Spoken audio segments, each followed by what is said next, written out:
কারণ এগুলো আমাদের সেলগুলোকে ড্যামেজ করে দেয়, যার ফলাফল স্বরূপ আমাদের কপালে ভাঁজ পড়া, চোখের নিচে ভাঁজ পড়া, চোখের নিচে ডার্ক সার্কেল হওয়া এবং ত্বকের গ্লো ভাব কমে যাওয়ার মতো আরও নানান ধরনের সমস্যা দেখা দেয়।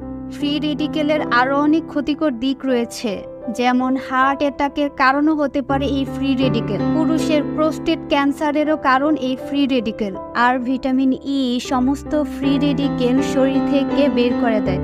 এছাড়াও অ্যান্টি এজিং হিসেবে ভিটামিন ই খুবই কার্যকরী, কারণ এটি অকাল বার্ধক্যের হাত থেকে স্কিনকে রক্ষা করে। স্কিনের বিভিন্ন ধরনের সমস্যা যেমন পিগমেন্টেশন, ব্রণ, র্যাশ এবং স্কিনকে ড্যামেজের হাত থেকে রক্ষা করে এই ভিটামিন ই।